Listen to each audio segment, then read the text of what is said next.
Yay Networks. 13 has been my lucky number for a while. Like, it's always a sign of good things to come for me. This is 13, a Taylor Swift fan podcast, breaking down every song, every Easter egg, every era, and every theory. Hosted by the biggest Swifties, Nick Adams, Anna Cassiejos, Amy Nichols, and Lacey G. Welcome to 13, a Taylor Swift fan podcast. My name's Nick Adams. I'm Anna. And today we are going to be breaking down the Senate Judiciary Committee's meeting called That's the Ticket, promoting competition and protecting consumers in live entertainment. Yay! Round of applause for a riveting subject. More news than anything. When we started this podcast 2 years ago?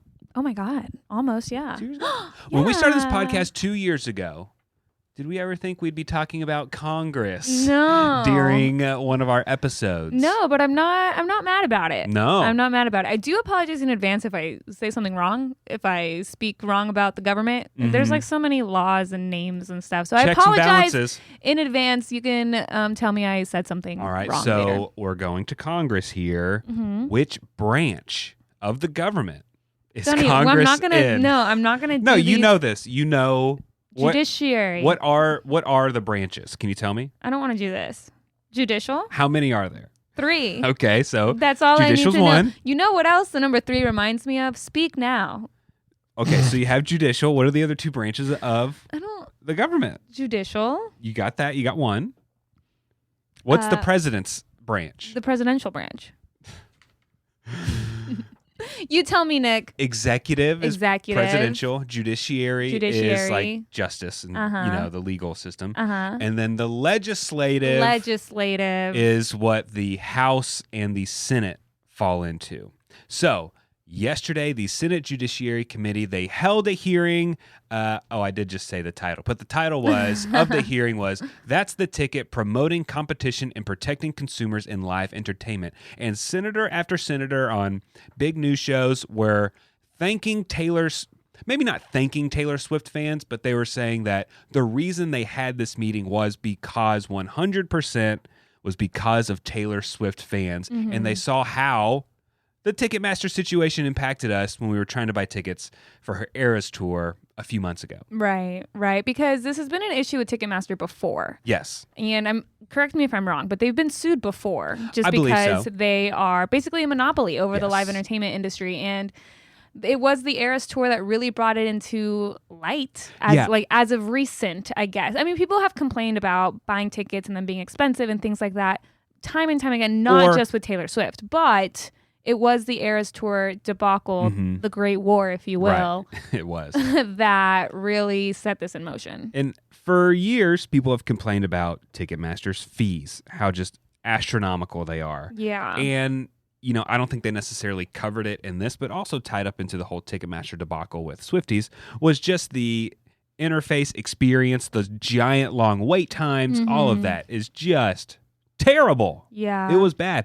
And you go to concerts all the time. So you buy a lot of things on Ticketmaster. Oh, yeah. And you have problems getting tickets for everything. It can be a show that still has tickets available. It's hard. It's confusing. It's expensive.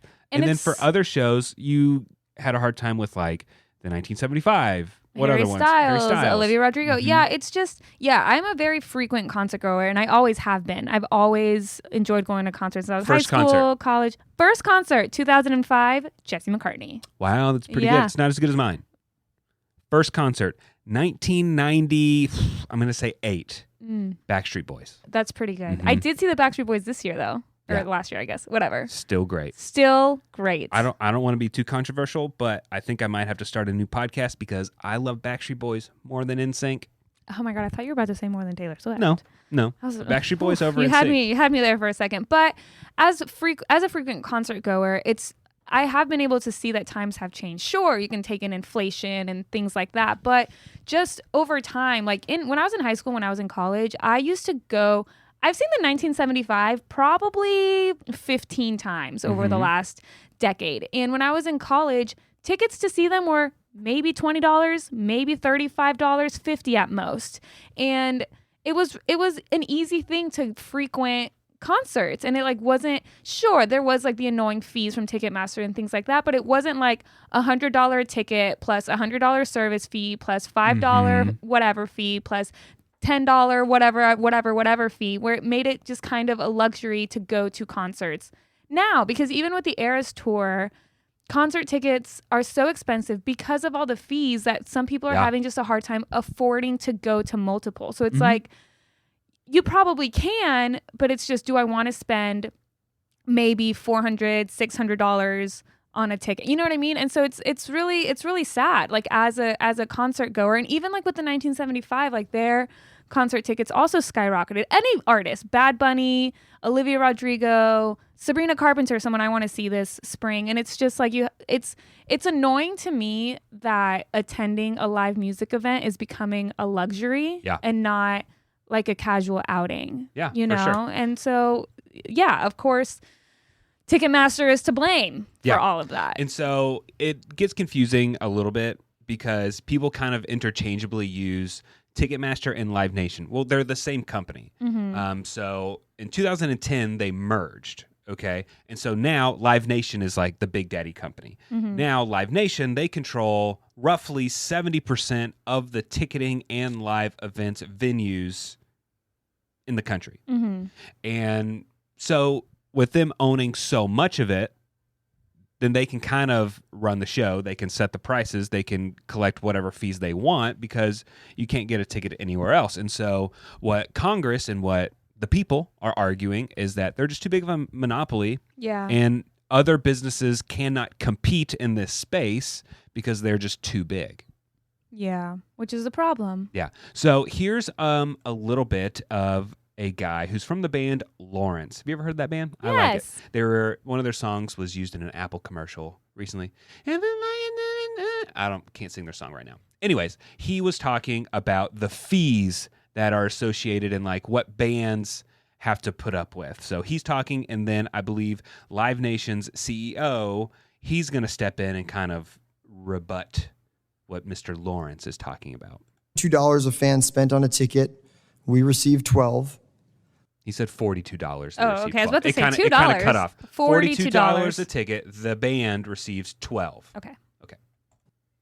But whereas Live Nation's costs were already covered at this point in the calculation, we still need to pay for our touring costs. In our case, roughly 50% of our earnings is used to cover expenses. So that leaves us with $6 for an 8-piece band, pre-tax, and we also have to pay our own health insurance. Why is it that all of Live Nation's costs get recouped before the show hits its profit point, yet ours, the artists, don't? Why is there so little transparency as to what line items such as facility fees actually go towards? Why is it standard for Live Nation to take a 20% commission on our merchandise sales while we never receive a cent of their ancillary revenues like concessions, alcohol, and parking? Isn't that crazy? Yeah. It's true. And you know what? I want to give him a lot of credit because I'm sure as an artist, it must have been an intimidating thing to go up there against the people that are basically in charge of Live Nation and Ticketmaster. And so I do want to give him just so much credit for going up there. Yeah, it's and scary saying everything that he did, because anybody from Live Nation could very easily just blacklist him. You know what I mean? Totally. Like you just said, they're selling $42 tickets. That's not the most expensive out there on the market. That's towards the cheaper end. And so for him to go up and sit in front of the biggest company in the business, that's a problem. And there are other artists, they're kind of smaller, and I don't have their names in front of me right now, but they are saying we're going to go on tour and avoid Ticketmaster as much as possible.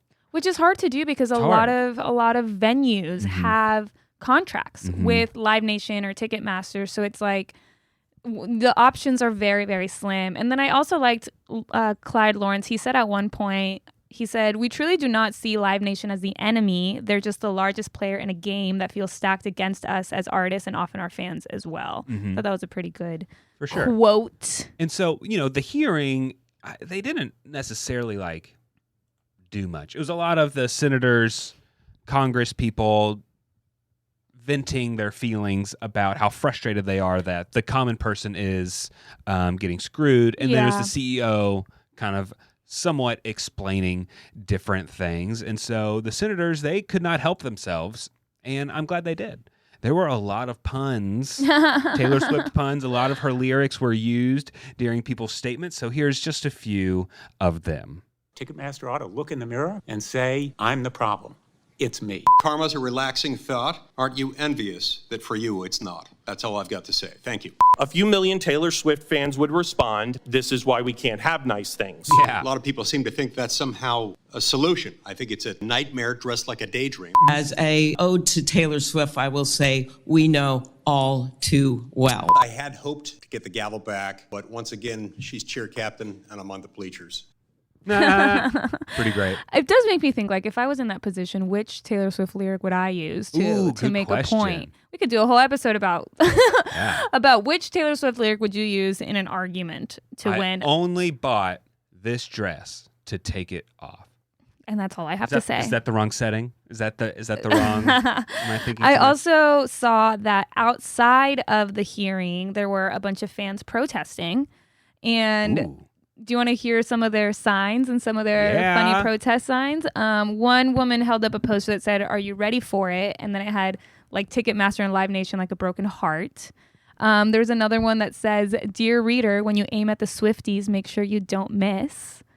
Someone else had a poster with like the screenshot of the queue, the 2,000 plus like waiting queue. And it says, "Dear reader, and if it feels like a trap, you're already in one." And so it was a lot of creativity out there. That's pretty great. And so the CFO, of Live Nation and Ticketmaster, he did have a little bit of an apology to Swifties. We apologize to the fans. We apologize to Ms. Swift. We need to do better, and we will do better. In hindsight, there are several things we could have done better. And let me be clear, the Ticketmaster accepts its responsibility as being the first line of defense against bots in our industry. It's an ever-escalating arms race. I'm just so curious as to what's going to happen next. Like, I didn't think anything revolutionary would happen like yesterday, because I know this was just a hearing, essentially. Right. It was like everybody in the room just like speaking their piece. So I wasn't like expecting anything like crazy to go into effect, but I do wonder what will happen in the future moving forward, you know, because the whole issue with bots and stuff, like, yes, that was an issue, but also Ticketmaster sent out like 10,000 codes to like pre-sale people. It's like at some point, and I acknowledge that they apologize, but at some point they got to take responsibility and actually change something. Right. So, And I don't want to say I take the dark side's side here, but at the same time, they are the biggest, and I'm sure a lot of this may have taken them by surprise. They probably thought, we got the bots under control, and it was maybe a mistake on their part. Like, I don't think it was intentional. Like, it wasn't malice. They weren't trying to make Swifties wait 8 hours in a queue and stuff like that.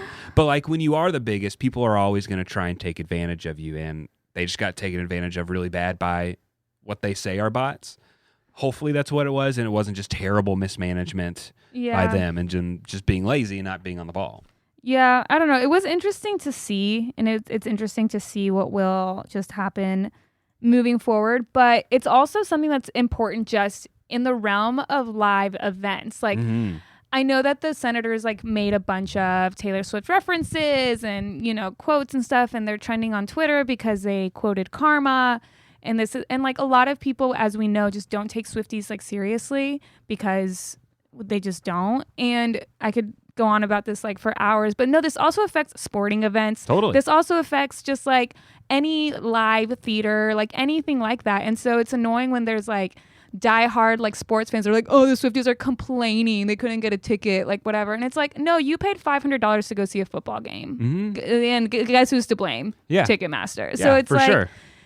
It's just, I don't know, like part of me sees it as like, wow, everybody's finally coming together against Ticketmaster. And then another part of me is like, people should be thanking the Swifties for taking this so seriously, you know? But, I mean, it could potentially be just as bad when Beyonce sells her world tour tickets, which is going to happen soon. I actually, like, deep down, I wonder if part of the reason that she's waiting to announce her tour has to do with all of this. Could be. Like, I wonder if there's some behind the scenes type stuff going on where she probably thinks like, I don't want to be part two of this. So like, we need to figure it out before we put our tickets out. You know, because I mean, summer's getting really close, and I have to assume that she's planning a tour. So yeah. What if Taylor and Beyonce created their own ticketing system? You know what, though? They could. Wouldn't that That's be great? The thing. They could. Yeah. They very easily could. Beyonce's a billionaire, and Taylor's getting close. Mm-hmm. They could start something. They could. Get a few investors, start something. Who run the world? Taylor and Beyonce. Exactly. Yeah. But anyway, it was a long hearing, and I know a lot of people like online and in our DMs were like, so what does this mean? It's like, well, we kind of just have to wait and see what happens. It's not like the Justice Department is investigating.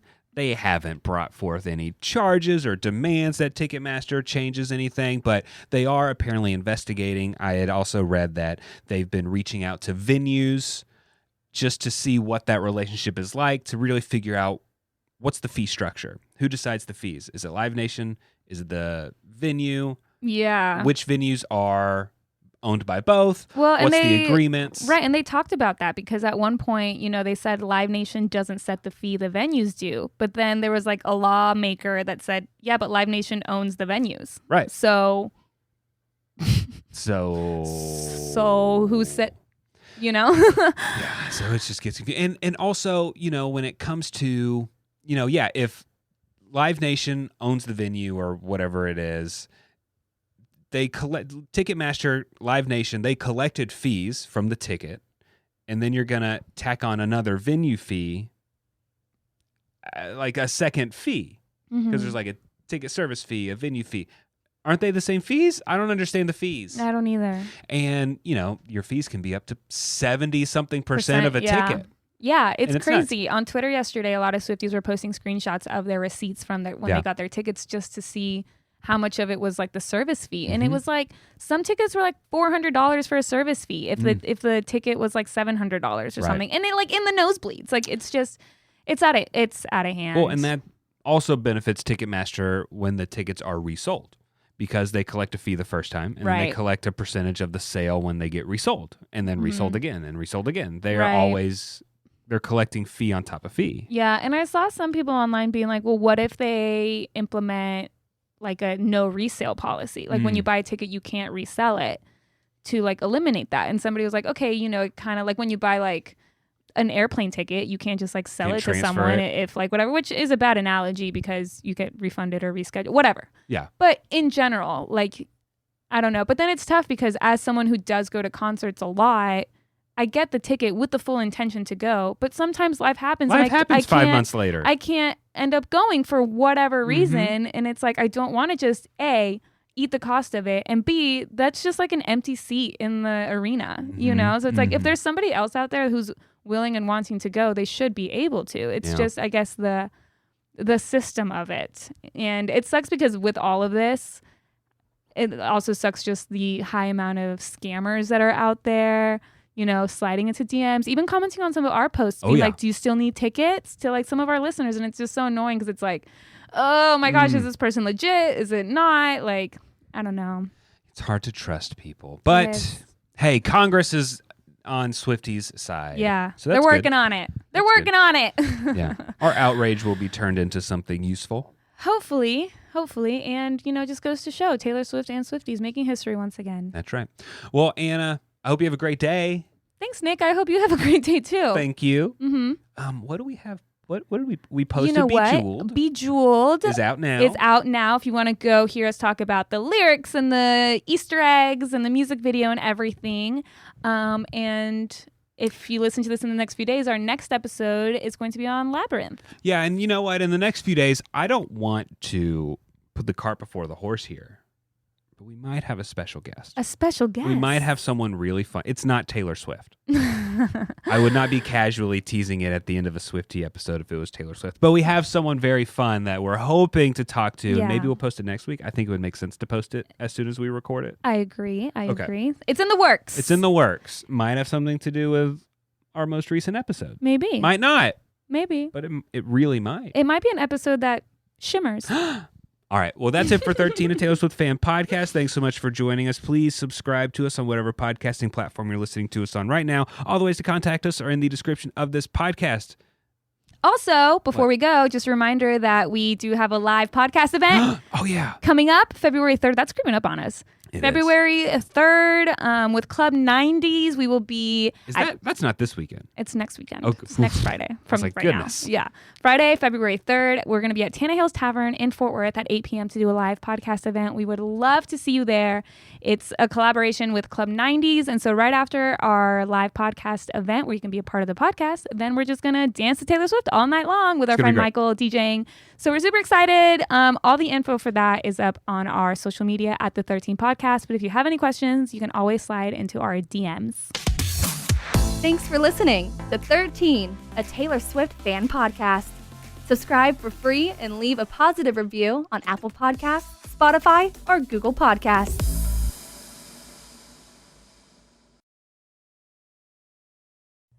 Warmer, sunnier days are calling, and you can fuel up for them with Factor's no prep, no mess meals. Meet your wellness goals in time for summer thanks to the menu of chef-crafted meals with options like Calorie Smart, Protein Plus, and Keto. Factor's fresh, never frozen meals are dietitian approved and ready to eat in just 2 minutes. So if you only have a few minutes between meetings during the day, or you get home and you're just so hungry but you have no time to cook, Factor is where you should go. They have 35 different meals and more than 60 add-ons to choose from every week, and you'll always have new flavors to explore. You can crush your wellness goals this May with dietitian approved meals and ingredients that you can trust. And these are delicious. From breakfast to dessert, you can stay fueled with easy, nutritious options. And you can keep kitchen time to a minimum. Factor meals are ready in 2 minutes, so no shopping, prepping, cooking, or cleaning up. Enjoy effortless support for your lifestyle. Head to factormeals.com/TaylorSwiftFan50 and use code TaylorSwiftFan50 to get 50% off your first box plus 20% off your next month. That's code TaylorSwiftFan50 at factormeals.com/TaylorSwiftFan50 to get 50% off your first box plus 20% off your next month while your subscription is active.